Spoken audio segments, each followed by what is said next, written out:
Tapos na kami guys, Chiran. Paakyat na uli kami, palabas dito. Buti na lang, maaga kami. At di kami naghintay ng matagal. So, ayan. Oh my gosh. Pila ulit. Buti na lang talaga. Best time yung aming pagpunta.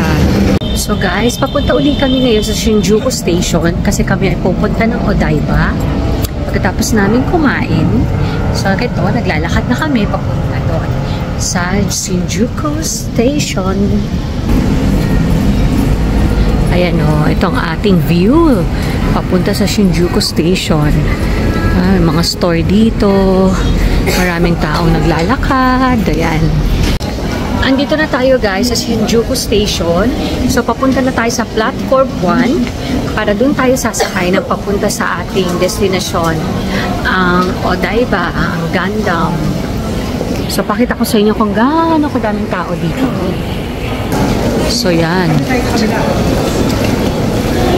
Actually madami pa yung mga nauna naming nadaanan eh. Kasi ito yung parang isa sa malalaki at maraming entrance and exit na station.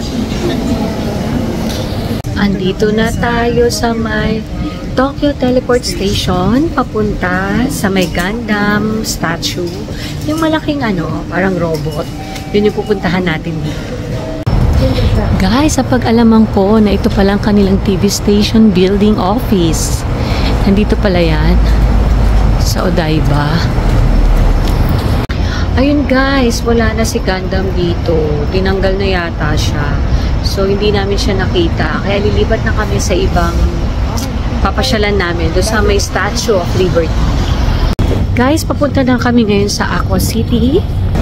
Diyan siya. Akit kami dyan sa hagdan na yan. Nakita nyo, yan na yung kanyang signage. Aqua City, Odaiba. I-check natin kung anong meron dito sa Aqua City. Guys, ang lamig. So, ayan, nag-jacket na ako. Buti nagtagla ako ng jacket. Kita mo naman, nahanginan yung buhok ko. Kasi, ang lakas ng hangin. Aside sa ang lakas ng hangin, ang ginaw. Ang lamig. So yan, makit na tayo. So hindi tayo naghagdan guys. For the sakit ng paa na uli ang mga person. So tayo nag-escalator. So yan, marami nang nanggagaling doon, no? So dito pala guys, so pag-akit natin, ito tayo kumaliwata. Parang mall. Hindi parang, mall talaga siya. So andito tayo. Parang lalabas yata tayo sa kabilang side doon. At doon nandun ang mga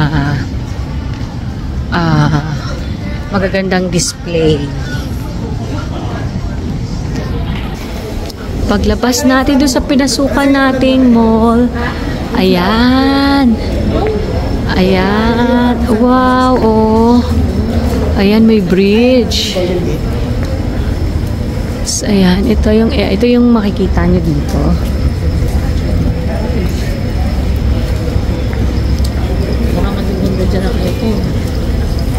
So, ayan. Oh, parang may Golden Gate Bridge dito.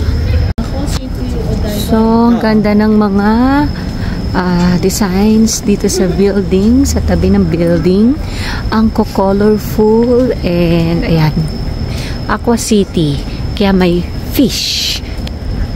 So, aside guys, dun sa gate kanina, meron din dito. Ayan o, Liberty. Meron din ganito. At yun yung iba pa niyang paligid.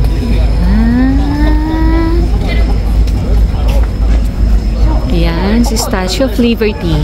Are we in Tokyo or are we in US? Diba?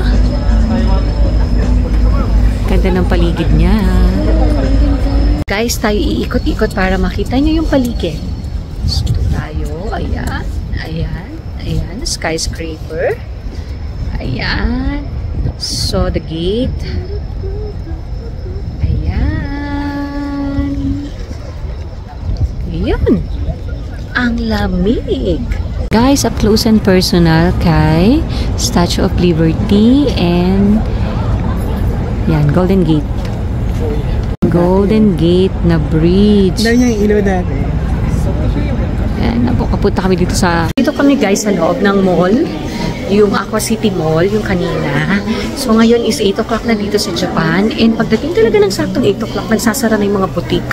Kahit may mga tao pa sa loob, ini-start na nilang magsara kagaya nito. Ayan o, nilalagyan nila ng net kasi syempre nasa loob pa sila eh. Nag-aano pa sila, nag-aayos. So ayan, 8 o'clock pa lang dito ngayon guys ha. So ganito sila, maaga sila nagsasara. Tayo mga 9 or 10 nagsasara yung mall natin. Sila maaga 8 o'clock. Actually hindi lang itong mall na to. Sa mga butik din sa labas, ganyan. Pag talagang oras na nasara nila 9, 8, ganyan. Talagang nagsasara sila. Talagang on time sila dito. Bukas lang yung hallway guys, syempre, ayan. Kasi syempre, para yung mga taong pauwi, yung mga nandito pa sa mall na naglalakad, naabutan ng 8 o'clock, makakalabas pa sila. Pero yung talagang mga boutique, restaurants, and everything, nakasara na. Guys, tapos na tayo. Nakabalik na kami. Nandito na uli kami sa Shinjuku Terminal. So, tapos na kami sa Odaiba. Pabalik na kami ng aming hotel. So, i-end ko na yung vlog na to for today. Sana nag-enjoy kayo sa ating gala. And see you on my next vlog. Bye-bye!